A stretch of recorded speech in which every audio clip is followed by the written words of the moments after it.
नमस्कार साथियों, काफ़ी लंबे समय बाद एक बार पुनः आप सभी का स्वागत है।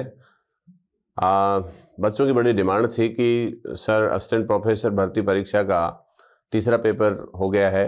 कई बच्चे इससे खुश हैं, कई बच्चे नाखुश हैं। कईयों का स्कोर आसमान को छू रहा है और कईयों का स्कोर जो है वो धरातल से भी नीचे चला गया है। ऐसा वो मानते हैं, मैं नहीं मानता।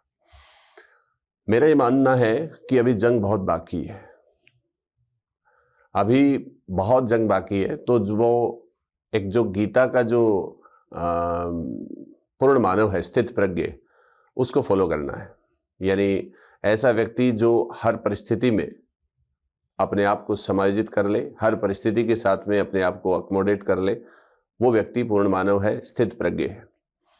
जो जय पराजय, सुख दुख सभी द्वैत में अपनी बुद्धि को स्थिर रखे, वो स्थित प्रज्ञ है, वो महामानव है। वो महामानव कंपटीशन में ही चलते हैं। महामानव लाइफ के हर कंपटीशन में चलते हैं। कंपटीशन का मतलब यहाँ पे केवल परीक्षा ही नहीं है, क्योंकि परीक्षा जो है वो आपकी एक मैं बोलूँगा it's a test of mental toughness. ये आपकी मानसिक दृढ़ता का परीक्षण है। बहुत सारे बच्चे केवल किताबों को पढ़ना और फिर फैक्ट्स को रट के और उनको याद करके उनके उल्टी कर देने को ही परीक्षा मानते हैं। मैं नहीं मानता हूँ। असिस्टेंट प्रोफेसर भर्ती परीक्षा में वैसे भी आपका जो 24 जो नंबर का खेल है, वो साक्षात्कार या जिसको आप इंटरव्यू बोलते हैं, वहाँ आपको बहुत कुछ डिपेंड करेगा आपकी कम्युनिकेशन स्किल पे, आपकी एक कंसेप्चुअल स्टडी पे, आपकी लर्निंग कितनी बेहतर है उस पे, कैसी आपकी एनालिटिकल पावर है, आप किस तरीके से अपनी बातों को बहुत सहज और सरल तरीके से अपने स्टूडेंट तक डिलीवर करने में कामयाब है। ये सारी बातें जो हैं वो आपको इंटरव्यू में बहुत वेटेज देने वाली है। तो इसलिए हर एक व्यक्ति का आकलन आप केवल इस 50 नंबर के पेपर से आप नहीं कर सकते। फिलहाल किसी का स्कोर जो है 40 अराउंड भी जा रहा है, ऐसे बच्चे कम मिलेंगे। ऑन एन एवरेज मैं मानता हूं कि आर्ट्स का जो स्टूडेंट है उसका 30 और 35 के बीच में जो स्कोर है वो काफ़ी अच्छा है, डिसेंट है। 25 से लेके और 30 के बीच में वो एवरेज स्टूडेंट है और उसके नीचे वाला है वो सेमी एवरेज है। तो मैं नहीं मानता कि उससे नीचे वाला कंपटीशन से बाहर है। तो आप चाहे, मैं तो ये कहता हूँ आप 15 पे भी है ना, तो भी आप जिंदा हैं और अपने इस जिंदा दिली को आपको आगे दिखाना है। आगे जो कंपटीशन है आपका वो आपका जो है लगभग 150 नंबर का अभी बचा हुआ है और रिटर्न में जो पेपर फर्स्ट और पेपर 2 के रूप में है और 24 मार्क्स जो है वो आपके इंटरव्यू के हैं। तो आपका एक तरीके से 174 जो रिमेनिंग जो टोटल है वो काफ़ी कुछ मैटर करेगा। आपकी संवेगात्मक बुद्धि, आपकी मेंटल टफनेस, जो फोर्थकमिंग जो आपके लगभग 4 महीने जो आपके पास में हैं, तो उसके ऊपर उसमें आप किस तरीके से बिहेव करते हैं अपनी परिस्थिति के साथ और कैसे आप अपने चैलेंज को रेस्पॉन्ड कर पाते हैं, उसी के हिसाब से आपका इतिहास लिखा भी जाएगा। यानी आप इतिहास बनाते हैं या खुद इतिहास बन जाते हैं, ये आने वाले इन लगभग जो 100 से अधिक जो दिन आपके पास हैं, इनके में आप अपने आप को प्रूव करेंगे। अब यहाँ पे जो परिचर्चा है वो आज हम दोनों चीज़ों पे कर रहे हैं कि असिस्टेंट प्रोफेसर और स्कूल लेक्चरर भर्ती परीक्षा में इतिहास विषय को लेकर हम किस तरीके से स्टडी करें, क्या परिचर्चा हो हमारी। मैंने दोनों को एक साथ इसलिए रखा है क्योंकि मोर एंड लेस थोड़े से टॉपिक्स को छोड़ दें तो स्कूल लेक्चरर और असिस्टेंट प्रोफेसर भर्ती परीक्षा में एक दर्शन और लेखन वाला जो पार्ट है उसको अगर निकाल दें तो फिर ये स्कूल लेक्चरर भर्ती परीक्षा जैसा ही सिलेबस है, क्योंकि राजस्थान भी आजकल उसमें जोड़ दिया गया है और एंसेंट इंडिया कंप्लीट है, मिडिवल इंडिया कंप्लीट है और इसके बाद में मॉडर्न इंडिया कंप्लीट है और थोड़े बहुत टॉपिक जो पोस्ट इंडिपेंडेंस के जो जुड़े हैं वो थोड़े डिफरेंट हो सकते हैं। इसलिए जो इसमें कई तरह के स्टूडेंट शामिल होंगे। देखो, जो बच्चे ऑलरेडी इसको टारगेट करके पढ़ रहे हैं, टारगेट स्टूडेंट जिसको मैं बोलूँगा, उसमें खासतौर से स्कूल लेक्चरर की भर्ती परीक्षा को क्रैक किए हुए बच्चे जो पोस्टेड हैं इस भर्ती में या फिर पीछे की 2-3 भर्तियों में, वही कंपटीशन में है, सबसे ज़्यादा है वो इस भर्ती परीक्षा में जो स्कूल लेक्चर बने हैं उनको मानता हूँ मैं, जो नौकरी कर रहे हैं। उससे पीछे वाली में जो है वो ऑलरेडी इससे अगर वो कमिटेडली नहीं है तो आउट से मानिएगा, क्योंकि वो अब नौकरी कर रहे हैं। ग्रेड सेकंड वाले जो बच्चे हाल ही में जो सेलेक्ट हुए हैं वो बच्चे भी इसमें एक प्रबल दावेदार के तौर पे हैं, जो रीट भर्ती परीक्षा के द्वारा जो लगे हैं और जिनका स्पेशलाइजेशन इंडियन हिस्ट्री में है। They will be also strong candidate for this competition. ठीक है, एक ऐसे बच्चे जो बिल्कुल शुद्ध बेरोजगार हैं और उन्हें नौकरी की अदद तलाश है, वो एक भूखे शेर की तरह हैं और सबसे बेहतरीन स्टूडेंट वो मानता हूं मैं। अगर वो कमिटेडली, सारे बच्चे कमिटेडली हैं तो उनके कोई भी डिस्ट्रक्शन नहीं है, वो पूरी तरीके से 100% देने के लिए आमदा है। एक बच्चे वे हैं जो स्कूल लेक्चरर भर्ती परीक्षा में फिलहाल अपना भविष्य देखने की सोच रहे हैं और वो असिस्टेंट भर्ती परीक्षा का जो फॉर्म है वो भी उन्होंने लगाया था। उन्होंने थर्ड पेपर अपने पूर्व ज्ञान के आधार पर दिया है और फिलहाल वो ऐसा नहीं सोच रहे थे कि उन्हें ये परीक्षा सिद्धता के साथ देनी है क्या, लेकिन अब उनका स्कोर जो है, चूंकि वो रीट में एक्सपीरियंस्ड हैं, इसके अलावा ग्रेड सेकंड और अन्य भर्ती परीक्षाओं की असफलताओं से भी उन्होंने कुछ सीखा है, तो उस अपने पूर्व ज्ञान के आधार पे उन्होंने थर्ड पेपर में बहुत बुरा प्रदर्शन नहीं किया है और वो इस दौड़ में शामिल हैं। लेकिन उनकी कईयों की नेट नहीं है, कईयों की नेट हो चुकी है अब, तो अलबत्ता ये यहाँ पे एक बहुत बड़ा एक ग्रुप है। मैं फिर भी कहूँगा कि पढ़ने वाले बच्चे बहुत ज़्यादा नहीं होते, भले ही नंबर बढ़ सकते हैं, लेकिन चूंकि ये भर्ती परीक्षा अब इस मुकाम पे है कि यहाँ पे अब जो अपीयर होंगे वो मोस्टली बच्चे जो हैं 3 कैटेगरी में होंगे। एक ऐसे कि मुझे पेपर लाना है, एक ऐसे जो ऐसा सोच रहे हैं कि ठीक है अपना पूर्व ज्ञान है उसके आधार पे जितना होता है देखा जाएगा, क्या पता परीक्षा आगे भी चली जाए तो हम बाद में देख लेंगे। एक ग्रुप ऐसा है जो कम्प्लीटली कमिटेड है कि चाहे एग्जाम मई में हो, चाहे वो जून में हो और चाहे वो कभी भी हो, परिस्थितियां जैसी भी होंगी, फिलहाल हमें मई ही मान के चलना है। इलेक्शन वगैरह का कुछ छोटा मोटा इश्यू आता है तो कोई बहुत ज़्यादा इधर उधर नहीं होना है। तो जो टारगेटेड बच्चे हैं वो बच्चे चाहे जॉब में हो, चाहे वो परिस्थिति की मार से हो और चाहे वो अभी भी सोच रहे हैं, जो स्कूल लेक्चर से ही अपना प्यार किए हुए थे, असिस्टेंट प्रोफेसर को साइड में किए हुए थे, लेकिन वो अचानक से थर्ड पेपर में ठीक ठाक स्कोर करके दौड़ में आ गए हैं।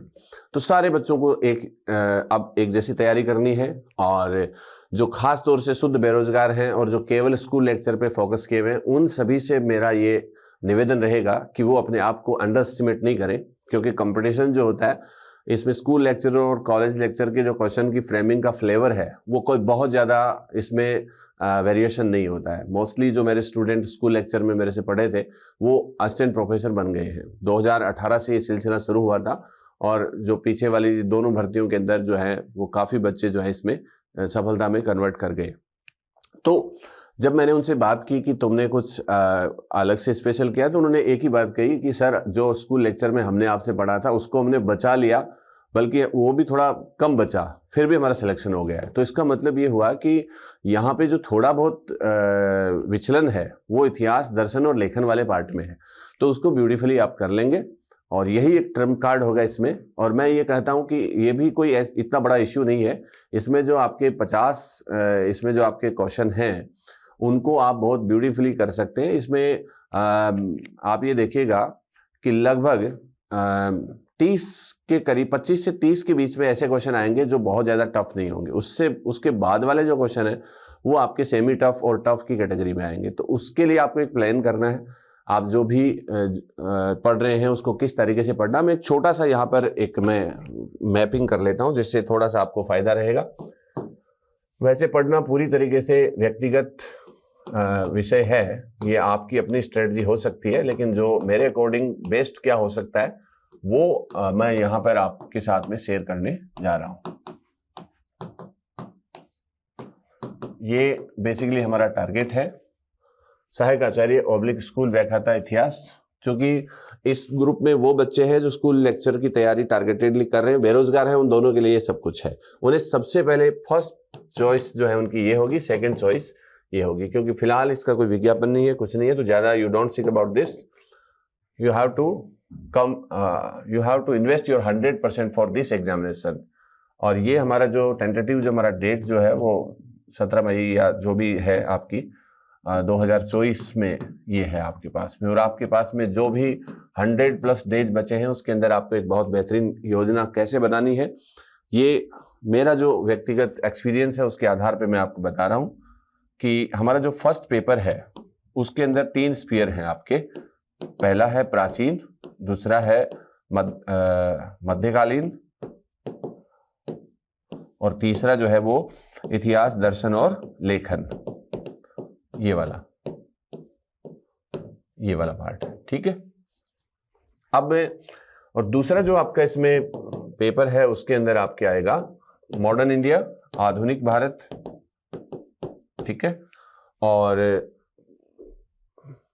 फर्स्ट स्फीयर इसमें। सेकंड जो है वो आपका आएगा इसमें वर्ल्ड हिस्ट्री, विश्व इतिहास। और थर्ड जो आपका इसमें रहेगा वो रहेगा राजस्थान का इतिहास। तो अब चूंकि रीट वगैरह में और ऐसे सिलेबस जोड़ दिए गए हैं जिसकी वजह से भी बच्चों को एक बाउंस मिलेगा इसमें, तो अब हम एक एक चीज की बात करते हैं। पहले हम फर्स्ट पेपर को देखते हैं। तो प्राचीन भारत जो है वो जो बच्चा रीट में पढ़ता है, जो बच्चा ग्रेड 2 में पढ़ता है, जो बच्चा स्कूल लेक्चर में पढ़ता है, उसी सिलेबस में जो जो टॉपिक्स आपने किए हुए हैं और जिन जिन स्रोतों से आप पढ़ रहे हो, कीप इट अप, इसे आप जारी रखो। इसके लिए आपको अलग से कोई स्पेशल कुछ करने की आवश्यकता नहीं है, क्योंकि यहाँ पे मैं ये कहना चाहूंगा कि अपने मटेरियल पे भरोसा होना, खुद पे भरोसा होना कंपटीशन में आधा काम हो जाता है। एंड ये एक जो जैन धर्म के जो त्रिरत्न हैं, सम्यक दर्शन, सम्यक ज्ञान, सम्यक चरित्र, उसको चरितार्थ करना है। आपकी जो भी मेंटरशिप है, आप जो जहाँ से भी पढ़ रहे हो, आप जिस बुक से पढ़ रहे हो, जिस मेंटर से पढ़ रहे हो, टीचर से पढ़ रहे हो, आप उससे पढ़ते रहिए, कोई दिक्कत नहीं है। अगर आप बढ़िया मेहनत करेंगे तो आप 19 को 20 बना सकते हो, और अगर आप कमजोर हो गए और इधर उधर भागने लग गए, आपका विचलन हो गया, तो फिर आधा काम, क्योंकि इतना टाइम हमारे पास में है नहीं। कुसमायोजन का शिकार होना परीक्षा में सबसे बड़ी असफलता है। कुसमायोजित होना इसका मतलब है कि you will not be able to perform properly according your competitive exam. तो आपके पास में संसाधन है वही बिखर गए हैं। तो सब कुछ होते हुए, मतलब आप योग्य थे, आपके पास में वो सारा मटेरियल था, एग्जाम में जाने के बाद में फिर आपको पता चलेगा कि मैं आसमान के तारे तोड़ने के लिए उड़ रहा था, जबकि मुझे जन्नत जमीन पे ही मिली हुई थी। तो इस तरीके से आपको वो जो जन्नत आपके पास में ऑलरेडी है, वो जो स्वर्ग आपको मिला हुआ है, वो आपको यहीं पे ढूंढ लेना। तो प्राचीन भारत कोई बहुत बड़ा इश्यू नहीं रहेगा इसमें, और ये बहुत स्कोरिंग भी रहता है। प्राचीन भारत बहुत अच्छा जो है स्पेयर मानता हूं। अगर किसी व्यक्ति को हिस्ट्री पे अच्छे ढंग से कमांड करनी है तो उसका प्राचीन भारत कंसेप्चुअल लेवल पर, सूचनात्मक स्तर पे, अवधारणात्मक लेवल पे, तुलनात्मक तौर पे अच्छा होना चाहिए।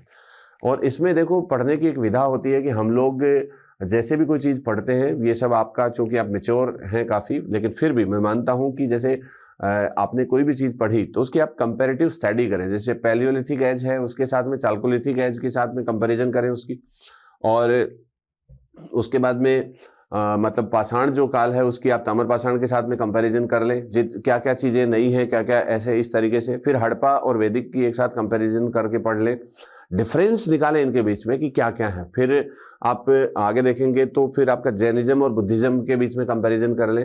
उसके बाद में फिर आप जो है एक स्फीयर है मौर्यन डायनेस्टी और गुप्तों का कंपैरिजन कर लें। इस तरीके से चलना। फिर गुप्तों के साथ ही आप जो है वर्धन वंश भी पढ़ लेंगे। साउथ का स्फीयर बिल्कुल अलग है, उसको एक साथ पढ़ना। संगम और साउथ को आप एक साथ पढ़ लेंगे तो ज़्यादा बेटर रहेगा, क्योंकि फिर वो टर्मिनोलॉजी के साथ में आपकी कनेक्टिविटी रहेगी और आप लैकिंग नहीं करेंगे, और कहीं भी आपके कॉन्फिडेंस में भी इजाफा होगा। क्योंकि बेहतरीन रणनीति जो होती है, तकनीकी जो होती है, वो परीक्षा हो चाहे युद्ध हो, सभी में आदमी को विजेता बनाती है। और इतिहास के विद्यार्थी को तो किसी प्रेरणा की आवश्यकता ही नहीं है। आपको पता है यहाँ पे जो भी योद्धा हुए थे उन्होंने चुनौतियों को इस तरीके से रेस्पॉन्ड किया, जिन्होंने प्रॉपरली रेस्पॉन्ड किया उन्होंने इतिहास बनाया था। यहाँ पे आपको अच्छे ढंग से पता है कि जैसे जैसे यहाँ पे टेक्निक्स आई, जैसे लोहे का प्रयोग किया गया तो मगध का इमरजेंस हुआ था। फिर जो है कैसे मगध ने बाकी 16 महाजनपद जो थे उनको डिस्ट्रॉय करके एक ग्रेट जो है वो मगध साम्राज्यवाद जो है, इंपेरियलिज्म है, उसको फाउंड कर दिया था।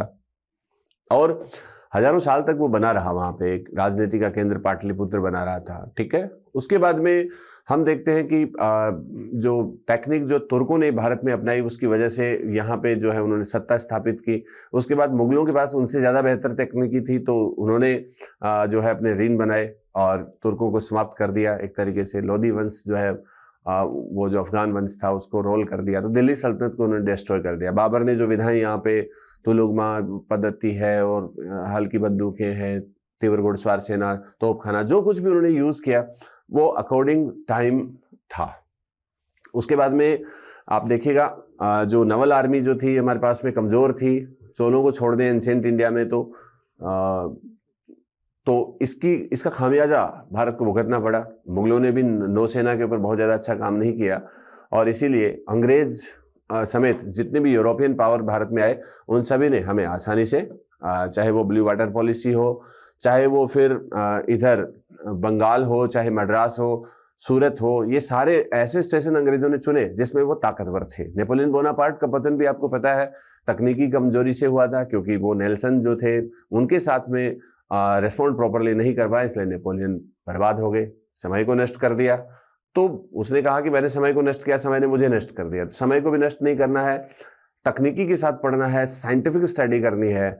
यकीन मानिएगा हम और मेरे दोस्त, काबिल दोस्त जो बूंदी में अभी सीनियर RS हैं और मैं, हमने बहुत कम टाइम में हिस्ट्री को बहुत स्मार्टली कंप्लीट करके और फर्स्ट अटेम्प्ट में ही जो है इसका नेट JRF कर दिया था और बहुत लिमिटेड पीरियड में हमने जो है सारे एग्जाम्स को टॉप किया था।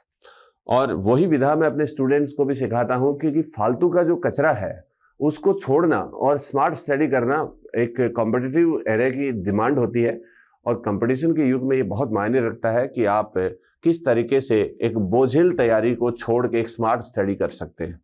और उसमें एक टेक्निक होती है, वो बहुत इंपॉर्टेंट होती है। मिडिवल एज की हम बात करते हैं तो जनरली इसमें फिर देखो थोड़ा साउथ इंडिया है वो यूनिक रहेगा, क्योंकि जो चोल डायनेस्टी है, पल्लव है, राष्ट्रकूट है, यहाँ से सीधे सीधे साइंटिफिक क्वेश्चन आते हैं। और जो बहुत ज्यादा जटिल प्रश्न होता है उसके लिए यू डोंट सिक, वो किसी से सही नहीं हो सकता है। और उसके लिए आपका देखो एक पैटर्न है, आपको 200 पेज में से 80 क्वेश्चन तैयार करने हैं या फिर आपको 1000 पेज में से 20 क्वेश्चन तैयार करने हैं। ये रास्ता आप निसंदेह है, ऑब्वियसली आप इसको फॉलो करेंगे। ये बहुत मुश्किल है, क्योंकि यहाँ पे फिर जो सेमी टफ जो होते हैं और फिर टफेस्ट जो होते हैं उस जोन में जाने के लिए आप धीरे धीरे ग्रेजुअली अपने आप अपनी तैयारी में आपकी पॉलिशिंग आती रहेगी। लेकिन उसके लिए आप बहुत ऐसे तारे तोड़ने की कोशिश मत करना जो आपकी पहुंच से बाहर हो। और आप क्या सोचते हो, आप पूरी जिंदगी इतिहास पढ़ लो फिर भी आप इसमें परफेक्ट नहीं हो सकते। बस हम जो कंपटीशन में बैठ रहे हैं उन बच्चों के सापेक्ष हम सबसे आगे हैं क्या, इंपॉर्टेंट ये होता है, समझ रहे हो। उसके बाद में रगड़ घस के तो हर कोई पास हो ही जाता है टाइम के साथ में, एक अपने टाइम, अपने एरा के साथ में, अपने युग के साथ में पास होना होता है। उसके बाद में तो फिर टाइम निकल जाता है तो बहुत सारे लोग आपसे सीनियर हो जाते हैं और फिर आपको मलाल रहता है इन सब चीज़ों का। मध्यकालीन भारत है, उसमें दिल्ली सल्तनत कोई बहुत बड़ा इश्यू नहीं है। रेट में जो बच्चे उपट गए, ग्रेड सेकंड वालों ने नहीं पढ़ा है, स्कूल लेक्चर वालों ने पढ़ा हुआ है। तो इस तरीके से ये इसके अंदर जो प्रशासनिक पार्ट है, थोड़ा कल्चरल पार्ट है, उसको बढ़िया से देख लेना। इसके अलावा जैसे दिल्ली, इसके अंदर अलाउद्दीन खिलजी और ये जो आपके मोहम्मद बिन तुगलक, इनको खासतौर से वो क्वेश्चन बनाते हैं।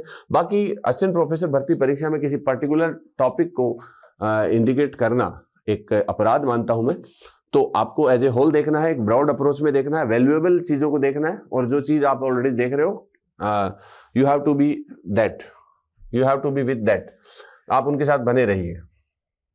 और फिर आपके इसके अंदर जो सबसे एक इंपॉर्टेंट जो ट्रम्प कार्ड आपका आएगा वो इतिहास, दर्शन और लेखन का है। बुक्स वगैरह जो आप पढ़ रहे हो मैं सजेस्ट नहीं करूंगा। जनरली KC श्रीवास्तव, झारखंड जो आपके जो भी है यहाँ पे, झारखंड चौबे, या फिर आपका GC पांडे या श्रीधरन वगैरह, या नोटियाल जी की बुक है, या पनोरमा गाइड है, या अमित विट्रेंकवार की बुक है, जो कुछ भी आप पढ़ रहे हो आप उसको चेंज नहीं करेंगे फिलहाल अब, क्योंकि ऑलरेडी आप इस शेप में आ गए होंगे। और बिल्कुल ही अगर आप नई शेप में आते हैं तो मैं कहूँगा कि आप अमित रेंकवार जो है उसको देख सकते हैं। एक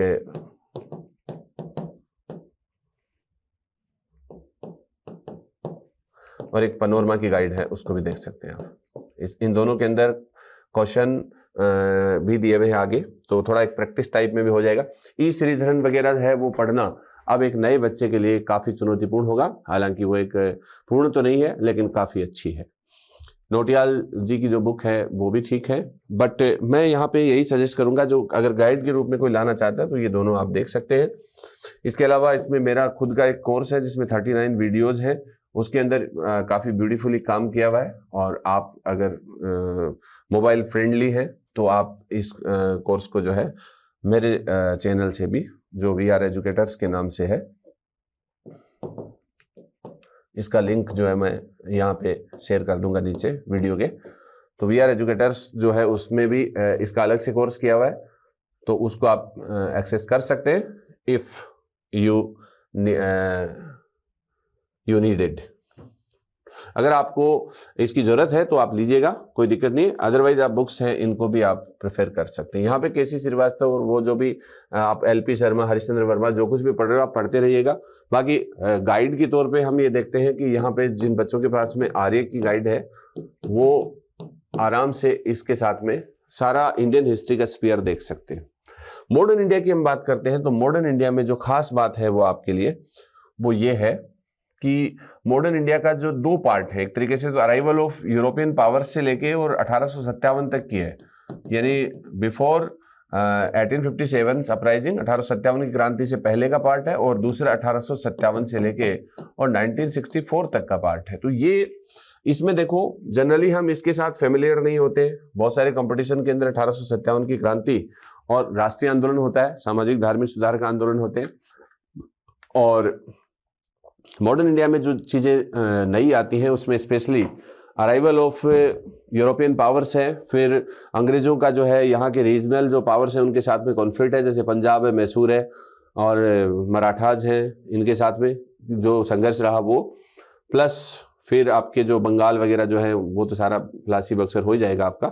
एक कॉन्स्टिट्यूशन डेवलपमेंट का जो पार्ट है उसमें चार्टर एक्ट है और फिर आपके इंडियन काउंसिल एक्ट है, तो ये वाला पार्ट जनरली हम नहीं देखते हैं। और इसके अलावा पीजेंट मूवमेंट है, किसान आंदोलन है, जनजातीय आंदोलन है, ये कुछ नए पार्ट है इसके अंदर। तो उनको आप थोड़ा सा एक जल्दी जो शुरुआत के 1.5-2 महीने हैं उनके अंदर आप मैं ये कहूँगा कि 1 महीने में निपटा लो ऐसे टॉपिक जो आपने कहीं भी नहीं देखे हैं। जैसे कि मान लो मध्यकाल की हम बात करते हैं तो इसमें विजयनगर है, बहमनी है, प्रांतीय कुछ सत्ताएं हैं, उनके बारे में थोड़ा सा एडिशनल है, और यहाँ पे कुछ ग्रीक्स वगैरह हैं प्राचीन भारत में पावर्स, उनके ग्रीक हैं। इसके अलावा पोस्ट मौर्यन जिसको हम मौर्योत्तर काल बोलते हैं उसको थोड़ा सा हम जनरली कम देखते हैं, और थोड़ा संगम एज को भी कम देखते हैं, और थोड़ा साउथ का स्पीयर उसको कम देखते हैं, तो उनको देख लेना है। आधुनिक भारत में जो है पोस्ट इंडिपेंडेंस जो है उसमें नेहरू का युग है, उसको आप थोड़ा स्मार्टली देख लेंगे फटाफट से। और उसके बाद में जनजातीय आंदोलन है, मजदूर आंदोलन है, साम्यवादियों के जो हैं जो परफॉर्म कैसे किया उन्होंने 1920 के बाद में, वो पूरा है, और कंट्रीब्यूशन ऑफ कम्युनिस्ट वाला जो पार्ट है वो, और इसके अलावा कुछ फैक्ट्री एक्ट वगैरह है, और ये सारी चीज़ें हैं। तो ये थोड़ा सा एक ऐसा स्फीयर है जनरली हम उसको टच नहीं करते हैं। और सामाजिक धार्मिक सुधार आंदोलन में भी स्पेशली जो छोटे छोटे ऑर्गेनाइजेशन हैं जो अलग अलग एरिया में महिलाओं के लिए काम कर रहे थे, डिप्राइव क्लासेस, दलितों के लिए काम कर रहे थे, उनको भी आपको थोड़ा सा देख लेना है।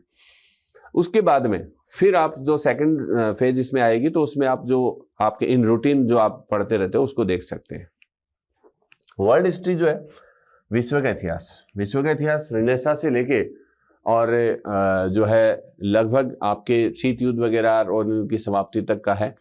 तो ये जनरली एक इन रूटीन आप मेरे हिसाब से आप लोग पढ़ते रहते हैं, शीत युद्ध और शीत युद्ध की समाप्ति वाला पार्ट जो लास्ट में एफ्रो एशियन कंट्री की रिलीज का पार्ट है, और अरब राष्ट्रवाद है। ये सब चीज़ें स्कूल लेक्चर से थोड़ा सा स्कूल लेक्चर में भी जोड़ दी थी इस बार तो वो यहाँ भी है।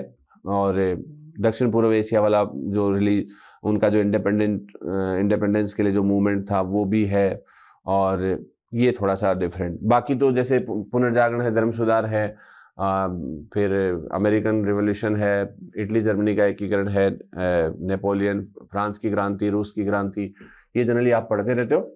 इसके इतर जो कुछ हैं वो आपके अरब राष्ट्रवाद है, दक्षिण पूर्व एशिया और अफ्रीकन देशों के अंदर जो भी या दक्षिण अमेरिकी देश जो है वहाँ पे जो स्वतंत्रता आंदोलन था वो, प्लस फिर कोल्ड वार और उसका डिमोलिशन वगैरह जो है वो सारा, और ये इसमें रहेगा। और इसके अलावा वर्ल्ड हिस्ट्री है। वर्ल्ड हिस्ट्री के अंदर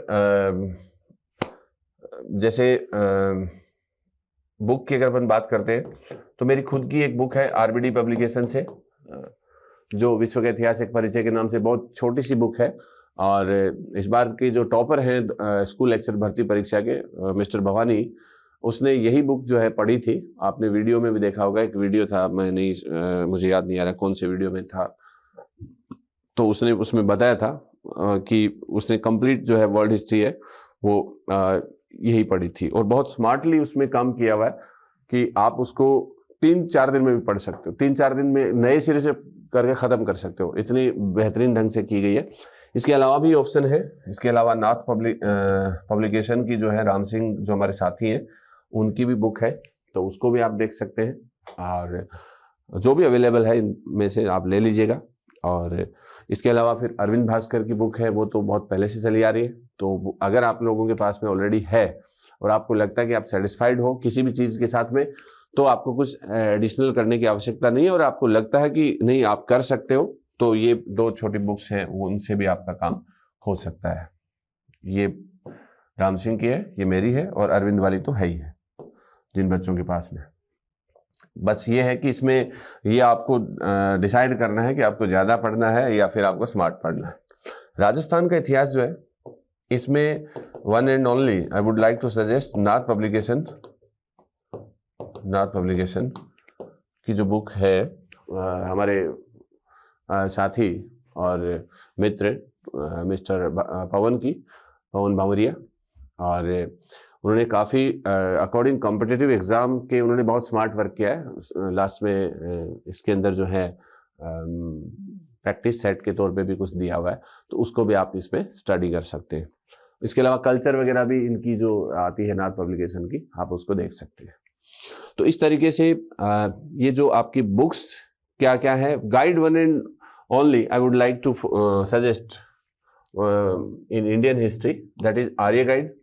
एंड वर्ल्ड हिस्ट्री के अंदर जो मैंने बता दिया, आरबीडी में मेरी खुद की बुक है, और फिर नाथ पब्लिकेशन से राम सिंह की है, और ये राजस्थान के इतिहास की जो पवन की है, ठीक है।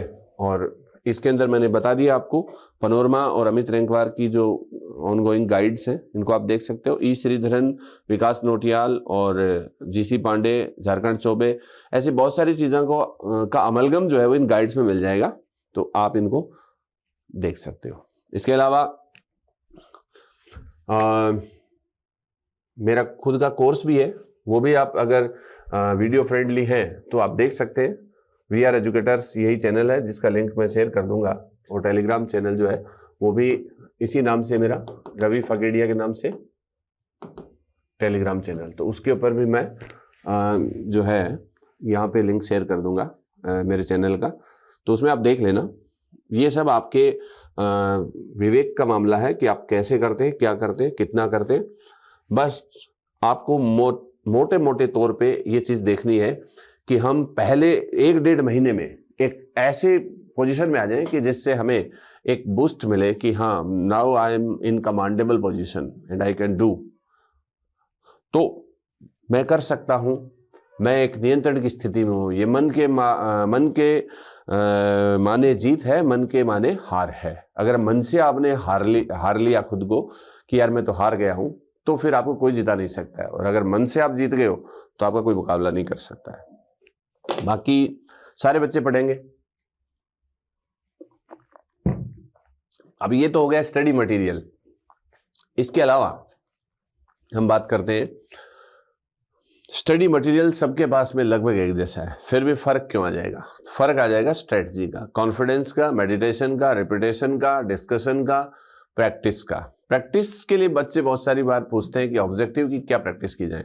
जैसे जैसे कंपटीशन में नई नई चीज़ें आती हैं, बच्चे कंफ्यूज होते जाते हैं। कुछ चीज़ें अच्छी भी हैं, कुछ बुरी भी हैं, लेकिन बच्चों के बोझ बढ़ता ही जाता है। प्रॉब्लम ये होती है कि हम लोग जो है जहाँ से भी कुछ नया सुनते हैं, हम पुराने पे भरोसा नहीं करते हैं। भरोसा जिस बच्चे ने खुद पे नहीं किया, उसका भगवान भला नहीं करेगा, सीधी सी बात। तो पहले खुद पे भरोसा करना है, आपके स्टडी मटेरियल पे, खुद पे, आपकी गाइडेंस पे, फिर आपका काम हो गया है, 50% तो हो गया है, फिर आपको मेहनत करनी है, क्योंकि जो मटेरियल आपके पास में है फिर आप उसी को चेंज कर दोगे। एग्जाम के ठीक कुछ दिन पहले किसी ने कह दिया फलां की गाइड अच्छी है, फलां की टेस्ट सीरीज अच्छी है, तो आप तो स्किप कर गए। जो भी टॉपिक वाइज आप करते हैं, तो टेस्ट सीरीज या फिर प्रैक्टिस सेट क्या है, तो इसका क्या महत्व है, ये मैं आपको थोड़ा सा बता दूं। मार्केटिंग का मामला है और हर व्यक्ति ये दावा करेगा कि मेरा जो हुनर है वो अच्छा है, और ये होना भी चाहिए, क्योंकि जो व्यक्ति मेहनत करता है उसका अधिकार भी है कि वो ये कहे कि वो अच्छा कर रहा है, और निसंदेह वो अच्छा कर रहा है तभी वो ऐसा दावा करता है। लेकिन क्या वो हमारे लिए अच्छा है क्या, ये बात एब्सोल्युटली जिसको हम बोल सकते हैं वो सही नहीं है। क्योंकि हो सकता है मेरा ब्रांड अच्छा हो, लेकिन मैं जिस शेड्यूल से आपको जो है चलाना चाहता हूं, उस शेड्यूल में आपका शेड्यूल मैच कर रहा है नहीं, ये बहुत इंपॉर्टेंट चीज है। जैसे मैं कुछ टॉपिक दे दूंगा कि आपको यही पढ़ना है, इसके साथ टेस्ट लेना है, तो आप क्या उसी हिसाब से चलेंगे, या फिर आपकी एक अलग विधा है? क्योंकि हर व्यक्ति जो है विशिष्ट होता है। लीबनिज ने एक बात कही थी कि हर व्यक्ति में प्रत्यक्षण और पर्यासन की क्षमताएं अलग होती हैं, हर व्यक्ति में चेतना का स्तर अलग होता है, हर व्यक्ति की सोने जागने उठने याद करने पढ़ने लिखने के तौर तरीके अलग होते हैं। तो फिर उस फ्रेम में अगर आप फिट हो तो आप कोई भी टेस्ट सीरीज जहां पे आपको बिलीव हो वो ले सकते हैं, क्योंकि यहाँ इस लेवल पे जो भी आदमी टेस्ट सीरीज चलाएगा वो कमजोर नहीं है। लेकिन जो बच्चा पर्टिकुलरली रोज प्रैक्टिस करना चाहता है, तो मैं कहूंगा आपको कि आप यूथ कंपटीशन टाइम्स के जो पेपर हैं वो सबसे ज्यादा रेलेवेंट हैं, पीएससीज के हैं, जिसके अंदर कोई भी मैनिपुलेशन नहीं है, और आरपीएससी मोर एंड लेस उसी पैटर्न को फॉलो करती है। क्योंकि नेट का पैटर्न थोड़ा डिफरेंट होता है, नेट के क्वेश्चन के साथ में आपको यहाँ दबाव में आने की जरूरत नहीं है। आप केवीज वगैरह के पेपर भी थोड़े अलग से डिफरेंट से होते हैं, पीजीटीज के ईएमआरएस का आपने देखा होगा। आरपीएससी का पैटर्न एकदम बहुत प्योर होता है, और बहुत ही मैं कहूंगा कि सबसे बेस्ट पैटर्न है एग्जाम का, जिसमें आपको जनरल तैयारी के साथ में गलतियां नहीं करें तो भी आप रेस में हैं। यानी 70% ऐसा पेपर आता है जो जनरली हर बच्चा ठीक से कर सकता है, ढंग से कर सकता है। उसके बाद में जो 30 में 15% सेमी टफ होता है, फिर टफेस्ट होता है। उस जोन में आपको बाउंसर से बचना है, और जो चीज आपको बिल्कुल नहीं आ रही है उसको आपको छोड़ देना है। जो 50-50 आ रही है you have to go with that, क्योंकि उसमें आपको प्रोबेबिलिटी से 2-4 क्वेश्चन ऐसे ही मिलेंगे जिसमें आपको फायदा हो जाना है। तो मेरा ये मानना है कि आप पूरे स्टडी मटेरियल के साथ स्मार्टली अपना स्टडी करें, और ये जो आपके बचे हुए 50, 50, 50, 50, 50 और 50, तो मतलब ये कितने हो गए? 150, 300 क्वेश्चन, 150 मार्क्स का ये मटेरियल है। 24 नंबर का आपका इंटरव्यू शेष है। तो सारे बच्चे जो स्कूल लेक्चर के लिए पढ़ रहे हैं उनको भी अपना 100% यहाँ देना चाहिए, ताकि यहाँ सिलेक्शन हो जाए तो ठीक है, अदरवाइज फिर आपके लिए स्कूल लेक्चर का एक खुला मैदान पड़ा रहेगा। वहां पे आपको तैयारी बहुत कम करनी पड़ेगी, कुछ ज्यादा नहीं है। राजस्थान में भी जैसे जो चीजें हैं वो स्कूल लेक्चर और असिस्टेंट प्रोफेसर दोनों के अंदर बहुत बड़ा फर्क नहीं है। घुमा फिरा के देखें तो लगभग 15-20% का फर्क है थोड़ा सा, तो आप आराम से कर सकते हैं। तो एक तरीके से आप जाने अनजाने असिस्टेंट प्रोफेसर की तैयारी करते हुए वो बच्चे जो केवल स्कूल लेक्चर को ही फोकस किए हुए हैं लेकिन फिर भी वो इस एग्जाम में बैठ रहे हैं बिना मन से, तो मैं उनको कहूंगा कि अब आप अपना मन लगा लें, और यहाँ पर मन लगाएंगे तो फिर आपके यहाँ पर सफलता के द्वार खुल जाएंगे। तो इसलिए don't underestimate to you, आप कोहिनूर हैं और आप अपने आप को कोयला ना समझें। तो सीधी सी बात है, ये जितना भी स्टडी मटेरियल है सब जानते हैं, मैं कोई स्पेशल नहीं बता रहा हूँ। ऐसा नहीं है कि जो कोई हर एक व्यक्ति यही बताएगा आपको, क्योंकि हर व्यक्ति के पास संसाधन भी लगभग एक जैसे होते हैं, बस उसके पढ़ने के तौर तरीके से थोड़े से डिफरेंट होते हैं। आप, मैं कहता हूँ, मेहनत से व्यक्ति 19 को 20, 21 तक ले जा सकता है और 21 को 19 ले जा सकता है, और उसमें तैयार करो, मेडिटेशन करो, मनन करो, चिंतन करो, और उसको बार बार जो है रिपीट करते रहो, और फिर अपना कॉन्फिडेंस बिल्डिंग का काम हो जाएगा, तो फिर हमारा काम भी हो जाएगा।